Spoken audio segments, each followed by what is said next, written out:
Cross metering कर दी और sale tax लगा दिया। इसका मतलब है कि जो 27 रुपए का यूनिट था वो अब आप ले रहे हैं 22 रुपए 88 पैसे में, और जो 10 रुपए का यूनिट है और 10 रुपए भी नहीं दे रहे, तो वो आप ले रहे हैं 8 रुपए 47 पैसे, दोनों पे 18% टैक्स कटेगा। वो मिस इन्फॉर्म्ड है। 8 रुपए 88 पैसे की कैलकुलेशन गलत है मुफ्ता। एक्सपोर्ट वाले यूनिट के ऊपर टैक्सेस नहीं लगे। जो नहीं हमने नंबर्स लेके आए हैं जो सिर्फ फ्यूचर में लगाने वालों को अप्लाई करेंगे, उसके अंदर भी जितना आप प्रोड्यूस करें 75% ग्रिड को बेच दें, फिर भी आप तकरीबन कुछ 3.5 से 4 साल के अंदर पैसे पूरे कर रहे होंगे। हुकूमत जो है वो सार्फिन को जबरदस्ती 50 रुपए की बिजली नहीं बेच सकती अगर वो खुद 10 रुपए की बना लेता है। जो नेट मीटरिंग की पॉलिसी थी ये तो शहबाज शरीफ साहब ने जबरदस्ती की है। अब ये सोलर मीटरिंग ना हुई, वोट को इज्जत हो गया। वजीर आजम शहबाज शरीफ आपके सामने एक जामे बिजली की कीमत के घटाने का प्रोग्राम अनाउंस करेंगे।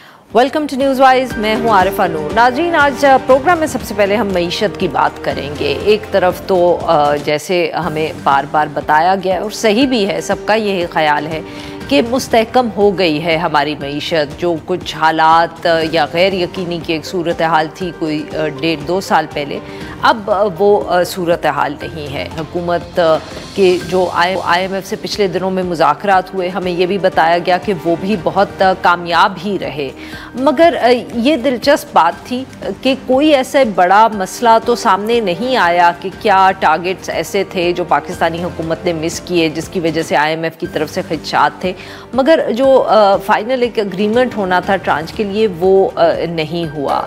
उसके ऊपर अभी मुज़ाकरात जारी हैं। लग ये रहा है, हम कैटेगोरिकली तो ये नहीं कह सकते, लग ये रहा है कि शायद उसका कुछ हद तक ताल्लुक जो है वो बिजली के सारे मामलात से भी हो। जो स्टाफ लेवल एग्रीमेंट है उस हवाले से हम ये बात करें। जुमे के रोज़ जो वफाकी वज़ीर ख़ज़ाना मोहम्मद औरंगज़ेब साहब, उन्होंने ये बताया कि IMF के साथ जो मुज़ाकरात हैं वो आखिरी मराहिल में दाखिल हो चुके हैं, कोई बड़ी रुकावट जो है वो रास्ते में नहीं है और जल्द ही कोई अच्छी खबर आएगी। मगर इसके साथ साथ आज डॉन में एक तफसील से खबर छपी हुई है जिसमें ये बताया गया कि पिछले दिनों में जो बहुत ये ज़राए से खबरें चल रही थीं या बताया जा रहा था हमें मुख्तलिफ़ तरीक़ों से अनऑफिशियली हाउएवर कि हुकूमत जो है वो बिजली की कीमतों में कमी लाएगी। और ये जो बिजली की कीमतों में कमी लानी थी हुकूमत ने, ये इस तरह लानी थी कि जो इंटरनेशनली तेल की कीमतें गिरी हैं तो उसका रिलीफ उन्होंने हुकूमत ने फ़ैसला ये किया था कि वो सारिफीन तक नहीं पहुंचाया जाएगा और उसी अमाउंट की मदद से बिजली की कीमतें जो है वो कम की जाएंगी। मगर आज जो डॉन अखबार में स्टोरी सामने आई है तो उसमें ये बताया गया है कि ये फ़ैसला जो है इसको IMF ने, या इस पॉलिसी डिसीजन को IMF ने रद्द कर दिया गया है। डॉन अखबार ने ये भी कहा कि ये जो एक बहुत बड़ा फ़ैसला था जिसको लोग भी अप्रीसिएट करते, वो 23 मार्च को ही वज़ीर आज़म साहब ने अपनी तकरीर में उसका ज़िक्र करना था, मगर क्योंकि ये IMF की तरफ से इस पे ग्रीन लाइट नहीं मिली तो इसलिए जो तकरीर हुई उसमें ऐसे किसी रिलीफ पैकेज का ये जिक्र नहीं किया गया।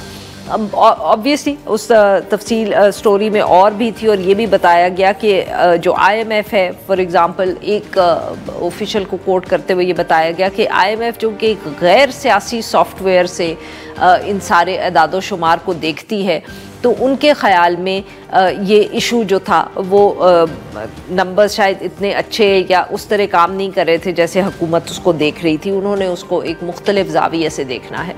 क्या इससे कोई बहुत फ़र्क पड़ेगा हमारे आने वाले दिनों में बजट पे, या जो ये स्टाफ लेवल एग्रीमेंट होना था? और साथ में हम बात करेंगे जो सोलर के इशू पे भी बहस जारी है। ये भी बताया गया कि जो वज़ीर आज़म साहब ने मीटिंग की उसमें उन्होंने बार बार जिक्र किया कि सोलर पॉलिसी में कोई तब्दीली नहीं आई, और ये भी कहा गया कि जो मिफ्ता इस्माइल साहब के साथ बहुत तनकीद हुई है उसके ऊपर भी कुछ परेशानी का इजहार किया गया। इन इश्यूज़ पे बात करने के लिए आज हमारे साथ मौजूद हैं अमार हबीब खान साहब, एनर्जी एक्सपर्ट हैं, और हमें ज्वाइन किया है खुर्रम हुसैन साहब ने, सहाफ़ी हैं, माशी तज्ज़ियाकार हैं, बहुत गहरी नज़र रखते हैं ये भी मईशत के मामलात पे। Welcome to the show gentleman. जी अमार हबीब साहब, आपसे गुफ्तगू का सर आगाज़ करते हैं। सर अब ये बहुत पिछले दिनों में, जैसे हमने जिक्र भी किया इंट्रो में, बहुत खबर मुख्तलिफ ज़राए से ज़रिए से हम तक पहुंची जा रही थी कि बिजली की कीमतों में कमी आएगी। आज आज डॉन ने उसके ऊपर ये कहा है कि ये फैसला जो है इसको IMF ने रिजेक्ट कर दिया, इसलिए इसका अभी तक कोई अनाउंसमेंट नहीं हुआ है। जी देखें, जो बिजली की कीमतों में कमी आनी थी उसका बेसिकली जो स्ट्रक्चर था वो ये था कि जो पेट्रोल की कीमतें हैं उसको थोड़ा सा बढ़ा के, उस पर टैक्स बढ़ा के, और जो इसमें रूम निकलता है, जो स्पेस बचती है, उससे आप बिजली की कीमत में जो टैक्सेस हैं उसको कम करके जो है एक एडजस्टमेंट कर सकते हैं। तो प्लान ये था और अभी भी उस पर काम चल रहा है, ऐसा रिजेक्शन कोई नहीं है।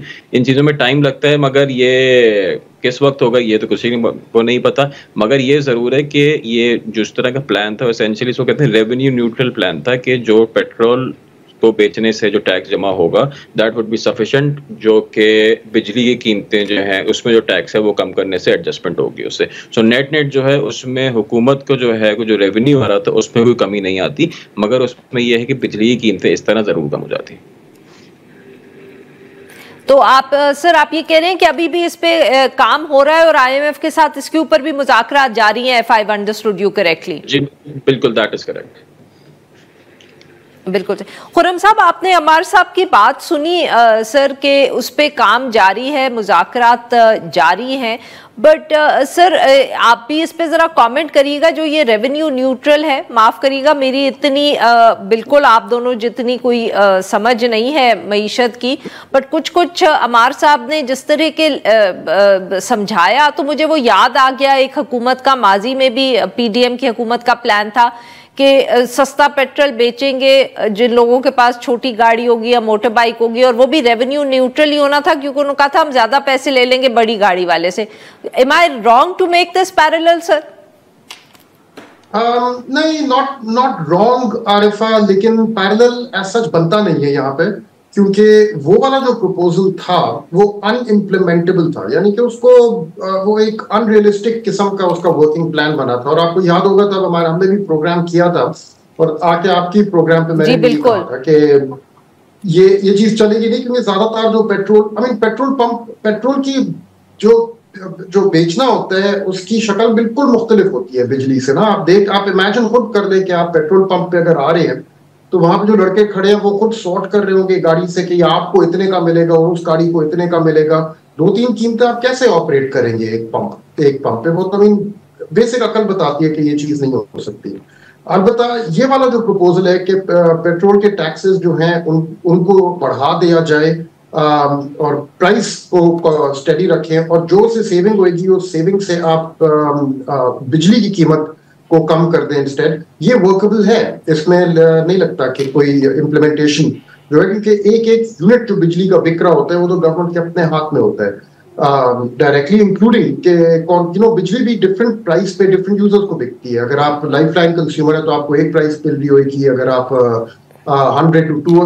200 से 400 यूनिट्स ले रहे हैं मिसाल के तौर पर, आपको एक और रेट पे मिल रहा होगा। तो वहां पे इम्प्लीमेंट किया जा सकता है, पॉसिबल है, लेकिन मेरा नहीं ख्याल आरिफा कि इसकी वजह से कोई स्टिकिंग पॉइंट बनेगा IMF के साथ। मोर लाइकली यहाँ पे होएगा ये कि गवर्नमेंट फिलहाल जैसे बैक ऑफ कर गई है, उन्होंने अनाउंस तो नहीं किया 23 मार्च को कि हम बिजली की कीमतें कम करेंगे जैसे जो एक्सपेक्टेशन थी। तो होएगा ये कि वो गवर्नमेंट मान जाएगी, IMF अगर मना करे कि भाई इस प्रपोजल में मजीद थोड़ी और वर्किंग की भी जरूरत है, इससे पहले इसको हम लोग एक्सेप्ट कर सकें, और in the mean time government कहते हैं कि ठीक है, जो फिर स्टाफ लेवल एग्रीमेंट है उसको एज इज अभी चला लेते हैं, and as we move forward तो फिर इस प्रपोजल को आगे जाके ले आएंगे।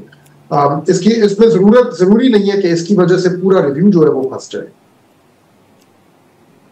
बिल्कुल सही। अमार साहब, आप भी सर जो खुर्रम साहब ने बात की और आपने भी बात की कि सर अगर ये इतना बड़ा इशू नहीं है कि उससे SLA रुक जाए, तो फिर आपके ख्याल में कौन से ऐसे इश्यूज हैं वेरी क्विकली सर जिनकी वजह से SLA में प्रॉब्लम आ रही है या ताखीर हो रही है?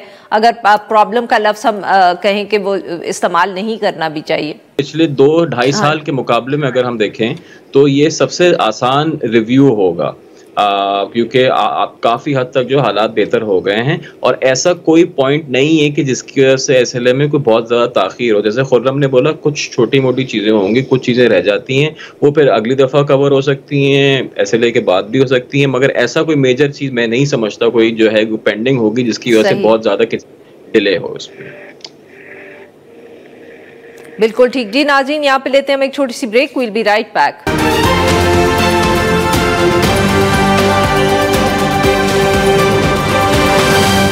वेलकम बैक नाज़रीन। हम गुफ्तगू करें अमार हबीब खान साहब से और खुर्रम हुसैन साहब से, और हम उनसे बात करें मईशत पे, और ख़ास तौर पे आजकल जो बिजली के हवालों, बिजली की कीमतों के हवाले से बहस चल रही है। खुर्रम साहब, before we move on to the solar issue very quickly, ये जो सब ये तो कहते हैं कि इस दफ़े, जैसे अभी अमार साहब ने भी कहा कि SLA बहुत आसान होगा, रिलेटिवली स्मूथली हो जाएगा। आप भी पहले भी जब भी आपने इस पे कमेंट किया है, including in this show, you also said that. तो सर, जब इतने सब कॉन्फिडेंट है तो फिर ये ताखीर क्यों? Would you like to throw some light on it?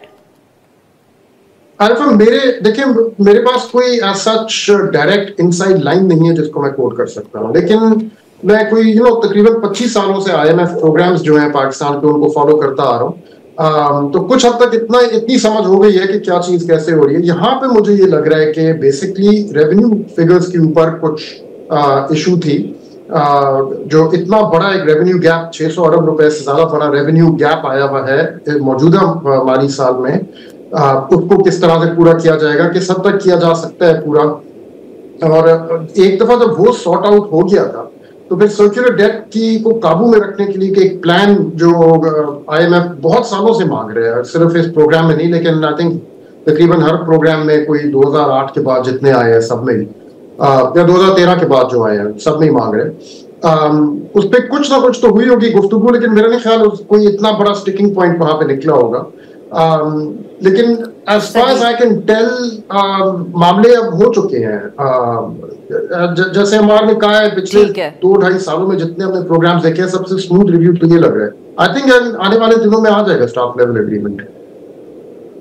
Okay Ammar साहब, now moving on to the solar issue. Sir, बहुत तनकीद हो रही है इसके ऊपर। हमने पिछले दिनों में बहुत हम कह सकते हैं सोशल मीडिया पे हो या TV टॉक चैनल्स पे हो, हमने एक बहस भी होते देखी मिफ्ता इस्माइल साहब के दरमियान और अवैस लगारी साहब के दरमियान। सर, एग्जैक्टली अब हुकूमत क्या कर रही है? Do throw some light on it, खास तौर पे सर, बिकॉज आज भी इफ आई मे से सो काफी मिसलीडिंग स्टोरीज थी, क्योंकि वजीर आजम साहब एक तरफ ये कह रहे हैं कि हमने सोलर पॉलिसी में कोई तब्दीली नहीं की, मगर सर नए कंज्यूमर्स के लिए जब आप तब्दीली कर देंगे तो पॉलिसी तो तब्दील हुई है। ये कह देना कि पॉलिसी में कोई तब्दीली नहीं तो seems a little misleading, I would say. देखिए, एग्जिस्टिंग यूजर जो हैं उनके लिए किसी किस्म का भी कोई मेजर चेंज नहीं है, क्योंकि उसमें जो है अगर उनका जो रेट तय था वो उसी हिसाब से वो चलते रहेंगे। जो नए यूजर हैं उनके लिए थोड़ा सा चेंज होगा। और जहां तक ये बात है कि जी ये अच्छी चीज है बुरी चीज है, सरमायाकारी अगर करी है तो उसमें रेट ऑफ रिटर्न जो है, एक मोटा मोटा हिसाब में बता दूं, अगर पहले कोई सोलर पैनल लगा रहा था तो उनके पैसे रिकवर हो जाते तकरीबन 1.5 से 2 साल में, अब वही चीज जो है वो 3 साल में रिकवर हो जाएगी। तो यानी कि तकरीबन अभी भी जो है 30 से 35% का सालाना रिटर्न आपको मिलता है अगर आप सोलर पैनल लगाते हैं तो। और उसमें एक बात और इम्पोर्टेंट है यहाँ पे कि सोलर पैनल लगाने पे किसी किस्म की कोई तंबीद नहीं है, बिल्कुल लगाएं। बहुत सारे लगाते हैं, in fact 90% I would say house hold जो इस मुल्क में हैं जिन्होंने पैनल लगाया वो नेट मीटरिंग के बगैर हैं। 99% एक्चुअली मैं बोलूंगा, बहुत कम हाउस होल्ड हैं जो कि नेट मीटरिंग से अफेक्ट होते हैं और उनको भी जो है को बहुत ज्यादा कोई इफेक्ट नहीं है। तो अगर इन सब चीजों को नंबर्स में देखें, कॉन्टेक्स्ट में डाल के देखें तो बहुत कोई उसका मेजर इम्पैक्ट नहीं है किसी भी, इवन उन घरों पे भी जिनके अभी लगा हुआ है या आगे जाके जो लगाना चाहते हैं। अगर आप अभी भी अपने घर पे सोलर पैनल लगाना चाहते हैं और नेट मीटर करना चाहते हैं तो आपकी पूरी सरमायाकारी अगले 3 साल में, 2.5 से 3 साल में जो है वो रिकवर हो जाएगी बगैर किसी इशू के, जो कि पहले मेरे ख्याल से 2 साल में हो जाती थी। तो ऐसा के मेजर चेंज किसी के लिए नहीं आया। तो यानी कि पॉलिसी तब्दील हुई है नए कंज्यूमर्स के लिए। खुर्रम साहब, do you have a different take on the matter? I do have a different take on the matter. I think existing consumers के लिए तो ये सही कह रहे हैं कि 27 रुपीज जो है उस पर अब एटलीस्ट मेरी इंफॉर्मेशन के मुताबिक अब GST देना पड़ेगा, जो पहले नहीं लग रहा था। हमारे में राइट? That is right. अच्छा, के इलेक्ट्रिक में कराची में वो ऑलरेडी लग रहा था, बाकी पूरे मुल्क में नहीं लग रहा था, तो Karachi was already paying GST। अब ये थोड़ी अजीब सी बात मुझे लग रही है कि जब मैं बिजली खरीदता हूँ के इलेक्ट्रिक्स तो मैं उस पर GST पे करता हूँ, जब मैं बिजली बेचता हूँ के इलेक्ट्रिक तो मैं उसके ऊपर भी GST पे करता हूँ। तो यानी कि ये मैं आपको ब्रेक में भी अभी जो बता रहा था आरिफा कि हम जहां भी जाएं वहां पे फंसते हैं हम लोग। तो कुछ हमारे ना टैक्स का निजाम, हमारे पावर टैरिफ का निजाम, हमारी जितनी एडमिनिस्ट्रेटिव प्राइसिंग का निजाम है वो बना ही कुछ इस तरह से है कि आम आदमी को फंसाए। बट एनीवेज, जो बात आप कह रही थी नेट मीटरिंग की, उसमें अब जो जीएसटी देना होगा, नंबर 2 ग्रोस मीटरिंग कर दिया from here onward, that is a change in the policy.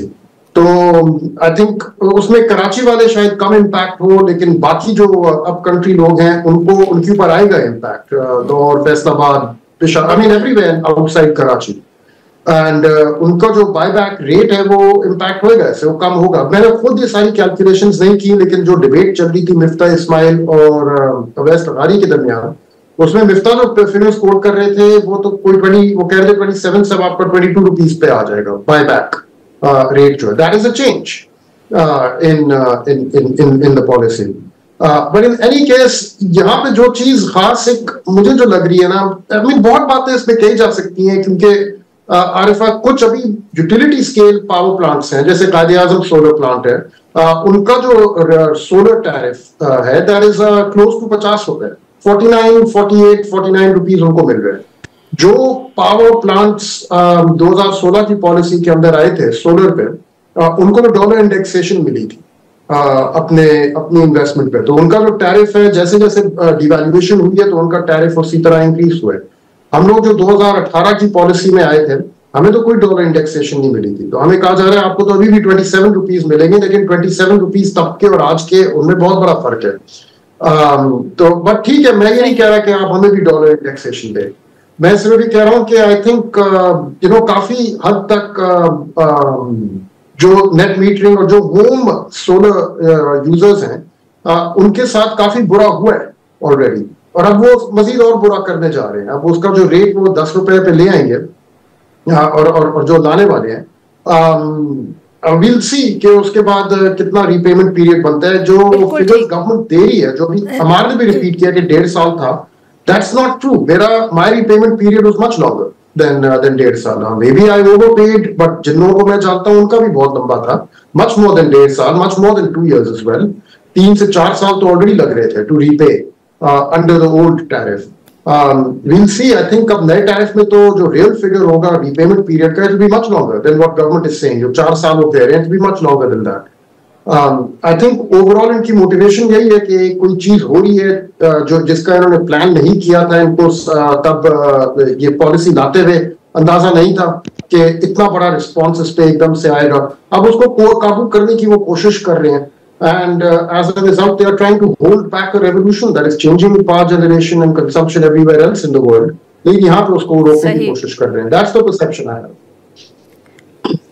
बिल्कुल सही। अमार साहब, इमरान, वक्त बड़ा कम है सर, बट एक चीज जो मिफ्ता इस्माइल साहब जो तनकीद कर रहे थे वो ये भी कह रहे थे कि आप लोग, आप माफ करिएगा, कि हुकूमत जो है वो क्योंकि अपने बाकी बिजली के सेक्टर के मसाइल हल नहीं कर पा रही, ना सर्कुलर डेट को, ना जो लाइन लॉसेस होते हैं, ये सारा, तो वो solar is the easiest thing to target. जैसे सैलरी क्लास जो है that's the easiest to target, बाकी मेहनत करनी पड़ेगी हुकूमत को। Do you think that's valid?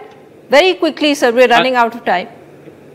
मतलब बहुत सारी चीजों पे काम हो रहा है, मतलब अक्रॉस द बोर्ड पावर में जो है काफी काम हो रहा है। Solar is one of this, if anything I would say solar is the most difficult, because उसमें जो है बहुत हुकूमत करती है, कहती है कि करिए, हमें इम्पैक्ट कभी नजर नहीं आता ना। मसला ये है, इम्पैक्ट वो यही होता है कि सैलरी क्लास पे टैक्स डाल दो, सोलर को काट दो, यही तो हमारा रोना है। अच्छा, तो सोलर की जहां तक मैं ये बात कर रहा था, मैं बिल्कुल lost my train of thought. Solar की जो मैं बात कर रहा था, सोलर एक्चुअली मैं बोलूंगा सबसे मुश्किल है, because is very strong opposition to it. ठीक है, normally if you do something वो नहीं होता, but there is a very strong noise, या जिसे कहते हैं ना, इसके अगेंस्ट ऑपोजिशन है, विच मे और मे नॉट बी रैशनल, वो एक अलग बात है। ठीक है, मगर this I would say is not easy, ये डिफिकल्ट है। और टेक्निकली भी अगर देखा जाए ना, अगर आप देखें फिजिकली भी जो है, अगर लेट्स से कि वी से कि ओके सोलर को जो है बिल्कुल बढ़ने दें, net metering should be everywhere, we can look at multiple jurisdictions दुनिया जहां पे एज सोलर की पेनिट्रेशन इंक्रीज हुई है, बायबैक रेट्स कट डाउन किए गए हैं, बिकॉज जो आपका डिस्ट्रीब्यूशन नेटवर्क होता है उसके अंदर कैपेसिटी नहीं होती उसको मैनेज कर सके, फिजिकल जो है एक इंफ्रास्ट्रक्चर लिमिटेशन क्रिएट हो जाती है। तो उसमें होता यही है कि अगर हम देखें, अगर हम सिर्फ मैप आउट करें कि जी सोलर नेट मीटरिंग किन किन एरियाज में लगी हुई, तो वेरी स्पेसिफिक फीडर्स या ग्रिड स्टेशन, ठीक है, जहाँ पे वो लगी हुई है, उसके अलावा वो चीज नहीं है। तो उन लोगों के लिए जो एक्स्ट्रा लेट्स से इन्वेस्टमेंट करनी पड़ती है, डिस्ट्रीब्यूशन करनी पड़ती है, that is paid by someone else. तो टेक्निकल लिमिटेशंस भी जो है वो इसमें बहुत ज्यादा आ जाती हैं। बहुत बहुत शुक्रिया हमारे मेहमानों का, उन्होंने हमारे लिए वक्त निकाला। नाज़रीन, यहाँ पे लेंगे एक छोटी सी break, will be right back और फिर हम बात करेंगे सिक्योरिटी।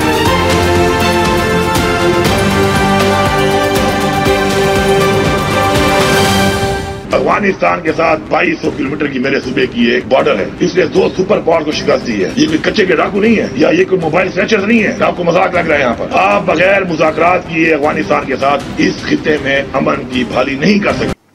वेलकम बैक नाज़रीन। प्रोग्राम के इस हिस्से में हम जिक्र करेंगे पाकिस्तान की सिक्योरिटी सिचुएशन के हवाले से। ऑब्वियसली पिछले दिनों में बहुत से दहशतगर्दी के वाक़यात हुए हैं, बहस भी छिड़ी है, कमेटी की मीटिंग्स भी बुलाई गई, पार्लियामेंटेरियंस को ब्रीफिंग्स भी दी गई, पर उसके दरमियान जो एक हम कह सकते हैं कि बहुत अहम फैक्टर है वो है काबुल, और काबुल में बैठी हुकूमत और जो पाकिस्तान हुकूमत के उससे तवक्कुआत भी हैं और हम कह सकते हैं एतराज़ात भी हैं। तवक्कुआत ये थी कि वो TTP को कंट्रोल करेंगे या रोकेंगे इन अटैक्स करने से, और बार बार पाकिस्तानी हुकूमत की तरफ से ये कहा जा रहा है कि ये तवक्को है अफ़गान हुकूमत से कि वो ये करेगी। पिछले दिनों में भी जो एक वाक़या था सरहद क्रॉस करने का और उसको ऑब्वियसली डिस्पेल किया, तो उसके बाद भी ISPR की तरफ से ये कहा गया कि जो अफ़गान अबूरी हुकूमत है उससे तवक्को की जाती है कि वो अपनी ज़िम्मेदारियाँ पूरी करे और पाकिस्तान के ख़िलाफ़ दहशतगर्दी के लिए अफ़गान जो सरज़मीन है उसके इस्तेमाल को रोके। उसके बाद ये भी इतलात आई कि अमरीकी नुमाइंदे जो है वो काबुल पहुँचे अबूरी हुकूमत से गुफ्तगू करने, और उन्हीं दौरान जो हमारे नुमाइंदा ख़ुसूसी हैं अफ़गानिस्तान के लिए मोहम्मद सादिक साहब, वो भी 3 रोज़ा दौरे पर काबुल पहुँचे। उन्होंने वहाँ अफ़गान हुकूमत के लोगों से भी मुलाकात की और उसके बाद ये सारे मामले पे उन्होंने गुफ्तगू भी की। कहा यह जा रहा है कि वो गए थे on the special instructions of नायब वज़ीर आज़म एंड फॉरेन मिनिस्टर इसाक डार साहब। इस पे बात करते हैं हम, हमारे साथ मौजूद हैं आमिर राना साहब, ये हैं सिक्योरिटी अमूर पे और बहुत गहरी नज़र रखते हैं इन सब इशूज़ पे। Welcome to the show Aamir साहब।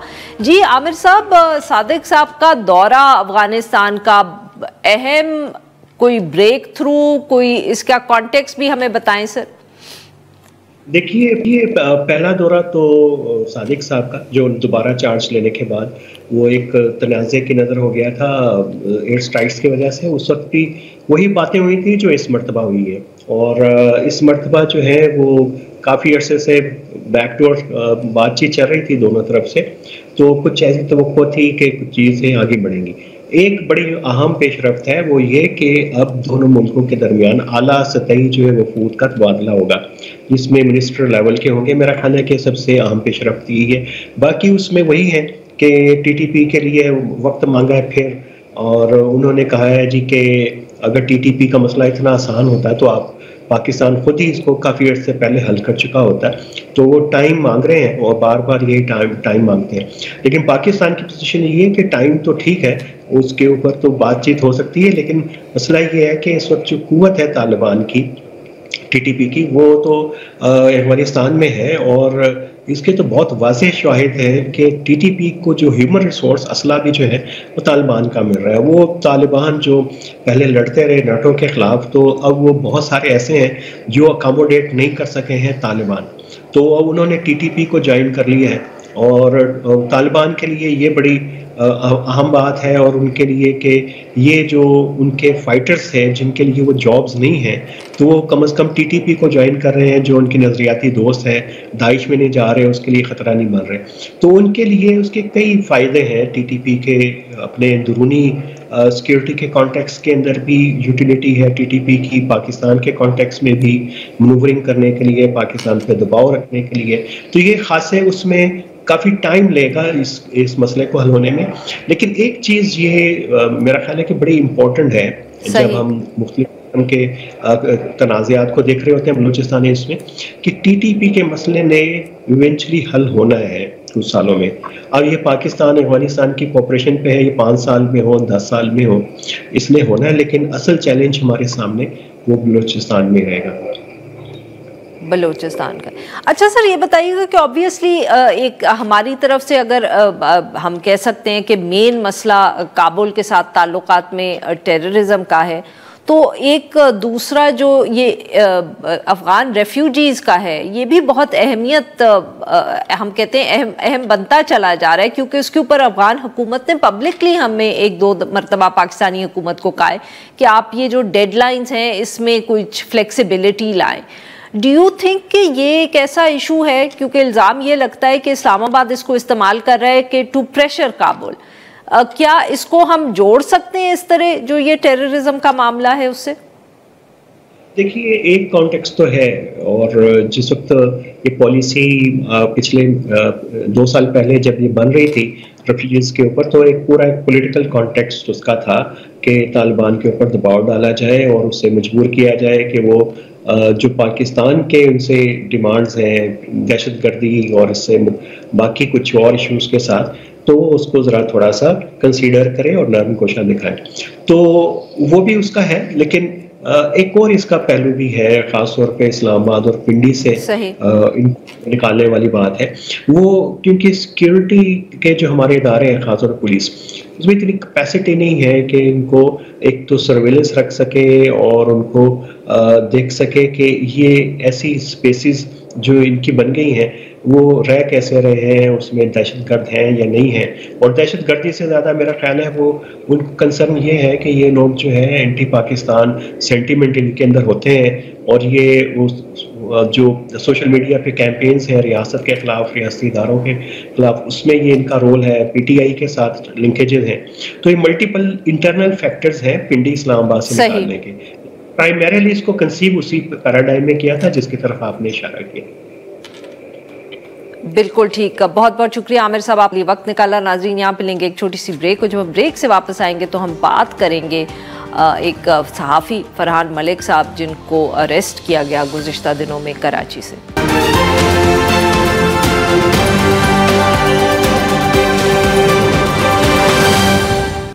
वेलकम बैक नाजरीन। प्रोग्राम के इस हिस्से में हम जिक्र करेंगे फरहान मलिक साहब का। सहाफ़ी हैं, काफ़ी सालों से मेन स्ट्रीम TV चैनल्स पे भी काम करते रहे, पिछले कुछ सालों से अपना ही एक डिजिटल प्लेटफॉर्म चला रहे हैं। उनके खिलाफ को 3 महीने से एक FIA की इंक्वायरी चल रही थी। गुज़िश्ता दिनों में जुमेरात 20 मार्च को उनको जब बुलाया गया बयान देने के लिए, तो उसके बाद वहाँ उनको बिठाया और उसके बाद गिरफ्तार कर लिया गया।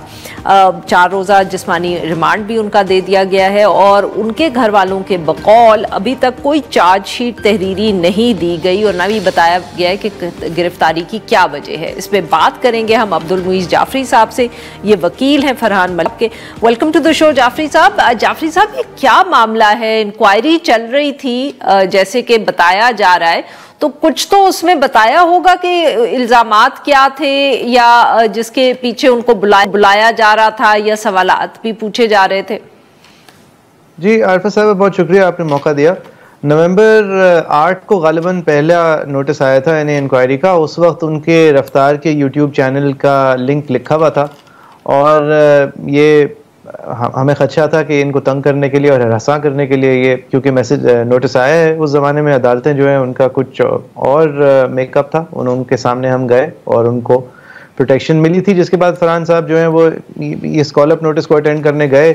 घंटों उनको इंतज़ार कराया, बाहर बिठा के बात करी तो बात करने को कुछ नहीं थी।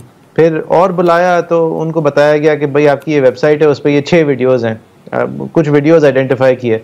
अब उसके अंदर क्या मवाद है जिसको वो उस वक्त गैर कानूनी समझते थे, क्योंकि जिस वक्त ये इंक्वायरी शुरू हुई थी उस वक्त पीका तो था नहीं तरमीमी शक्ल में, लिहाजा पहला इल्ज़ाम ये लगा कि आप किसी की हद तक इज्जत कर रहे हैं। अब किसकी कर रहे हैं? बस स्टेट की, पब्लिक इंस्टीट्यूट्स की कर रहे हैं। अब किस तरह कर रहे हैं कुछ नहीं पता।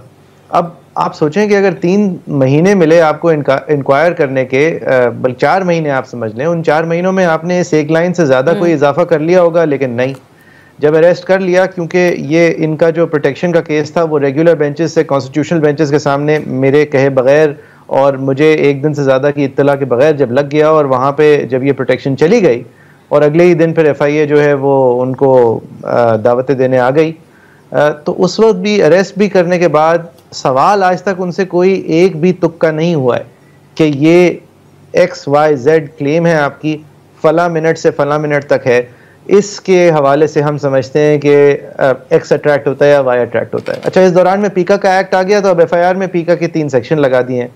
ये नहीं समझाया है कि उनकी इन्वेस्टिगेशन शुरू जब हद तक इज्जत के हवाले से हुई थी तो एकदम से ये पीका की कैसे बन गई, और पीका के इल्ज़ाम एक ऐसे शख्स पे लगाया कैसे जा सकता है जिसके खिलाफ आप खुद कह रहे हैं कि आप जब से इंक्वायर कर रहे हैं, जब से पीका के अंदर ये तरमीम ही नहीं थी। तो ये मतलब कुछ तकल्लुफ होते हैं जो ही पूरा कर देती है FIA, लेकिन वो भी नहीं हुए। वे आपने देखी है FIR काफ़ी पब्लिकली अवेलेबल है। एक मजाक है आरफा साहिबा, और मेरे ख्याल में ये मजाक के पहली जो विक्टिम है वो फरहान साहब हैं, लेकिन आखिरी कहीं नहीं है, हरगिज़ नहीं है, हम सब होंगे।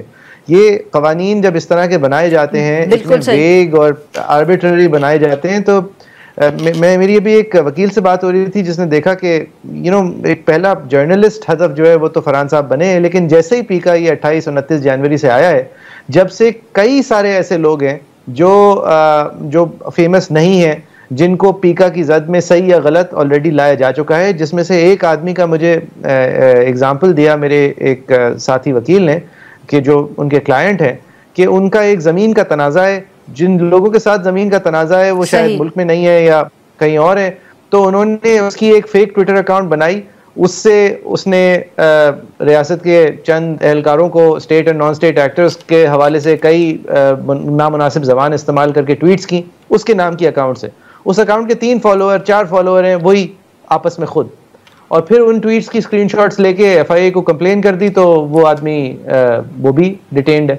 अब इस तरह के एग्जाम्पल्स जो हैं, तो जाफरी साहब आप बेसिकली कह रहे हैं वेरी क्विकली कि सहाफियों को भी पैगाम दिया जा रहा है और बाकी लोग भी इस्तेमाल कर रहे हैं कानून का गलत। जिस तरह May 9 में हुआ था आरफा साहिबा, जितने लोग जो PTI के लोग थे, जिनको एक्चुअली जो लोग मुलव्विस थे बलवे में, उनके साथ एक अलग रवैया था क्योंकि उनको पैसे लेके छोड़ा नहीं जा सकता था, लेकिन जो पुलिस ने बाकी हज़ारों लोगों के साथ किया है, वो कहानियां तो मेरे ख्याल से हर सहाफ़ी ने कवर की हैं कि May 9 के प्रोटेस्ट की आड़ में जो लोगों के साथ हुआ है। देखें, जब आप स्टेट को, जब आप हार्ड स्टेट बना देते हैं ना, जब आप एक चीज़ को एक लोहे का जामा पहना देते हैं एक टूटे हुए सिस्टम को, तो फिर वो हर तरीके से इस्तेमाल होता है, वो आपके ताकत में, आपके ज़ेरे असर सिर्फ नहीं होता। तो वही एग्जाम्पल हम अब देख रहे हैं। बहुत बहुत शुक्रिया जाफरी साहब, आपने हमारे लिए वक्त निकाला। नाज़रीन, आज के लिए बस इतना। Will be back tomorrow at the same time.